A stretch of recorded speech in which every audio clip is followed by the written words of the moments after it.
ಅಂದ್ರೆ ಪ್ರಪೋರ್ಷನೇಟಿಗೆ ತಾವು ಒಪ್ಪಿಗೆ ಇದ್ದೀರಾ ಅಂತ ಅಂದ್ರೆ ಈಗ ಪ್ರಪೋರ್ಷನೇಟಿಗೆ ನಾವು ರೆಡಿ ಇದ್ದೀವಿ. ಈಗ ಅಬ್ಜೆಕ್ಷನ್ ಏನಂತ ಸರ್? No objection. ಸರ್ ಈಗ ಖರ್ಗೆ ಅವ್ರ ಭೇಟಿ ಬಳಿಕ ಗೊಂದಲ ಬಗೆಹರಿತೈತೆ ಅನ್ನೋ ವಿಶ್ವಾಸ ಇದೆಯಾ ಅಂತ?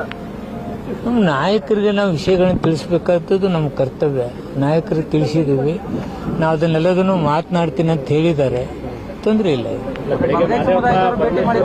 ಭೇಟಿಯಾಗಿ ಹೋಗಿದ್ದಾರೆ ಸರ್. ಭೇಟಿ ಆಗಬೇಕಲ್ಲ, ನಾಯಕರು ಭೇಟಿ ಆಗಲಾರ್ದೆ ಏನು ಮಾಡೋಕ್ಕಾಗತ್ತೆ? ಎಲ್ಲರೂ ಭೇಟಿ ಆಗ್ತೀವಿ. ಸರ್, ಕ್ಯಾಬಿನೆಟ್ ಮುಗಿದ್ಮೇಲೆ ಮತ್ತೆ ಮಲ್ಲಿಕಾರ್ಜುನ ಖರ್ಗೆ ವಿಷಯ ಹೇಳ್ತಾ ಇರೋ ಅವಶ್ಯಕತೆ ಏನು ಸರ್? ನೀವೆಲ್ಲ ಕ್ಯಾಬಿನೆಟ್ ಬಗೆಹರಿಸ್ಕೊಂಡಿದ್ರಿ, ನೀವು ಪ್ರಪೋಸಲ್ ಓಕೆ ಮಾಡ್ಕೊಂಡಿದ್ರಿ, ಮತ್ತೆ ಗೊಂದಲ ಮಾಡ್ಕೊಂಡು ಪತ್ರಿಕಾಗೋಷ್ಠಿ ಮಾಡ್ಕೊಂಡು ಎಲ್ಲರೂ ಭೇಟಿ ಮಾಡ್ತೀರಿ ಅಂತಕ್ಕೆ? ನಮ್ಮ ನಾಯಕರಿಗೆ ಆವಾಗ ಭೇಟಿ ಆಗ್ತೀವಿ. ಆವಾಗ ಇಂಥ ಪ್ರಶ್ನೆಗಳು ಬಂದಾಗ ಚರ್ಚೆ ಬರುತ್ತೆ. ಏನಾಯ್ತು ಏನಿಲ್ಲ ಅನ್ನೋದು ಅವ್ರ ಗಮನಕ್ಕೆ ತರಬೇಕಾದ ನಮ್ಮ ಕರ್ತವ್ಯ. ತಂದಿದ್ವಿ, ಅದರಲ್ಲಿ ಏನಿದೆ? ನಮ್ಮ ನಾಯಕರು ಅಂತಂದ್ರೆ ತಪ್ಪ? ಏನು ತಪ್ಪಲ್ಲ. ಇದರಿಂದ ರೆಕಾರ್ಡ್ ಸಮಸ್ಯೆ ಏನಾಗಲ್ಲ. ನಾವಿನ್ನೂ ಈಗ ಮಾತಾಡ್ತಾ ಇದೀವಿ, ಏನು ನಡೀತಾ ಇದೆ ಏನಿಲ್ಲ ಅನ್ನೋದನ್ನ ನಮ್ಮ ನಾಯಕರು ತಿಳಿಸ್ತಿದ್ದೀವಿ.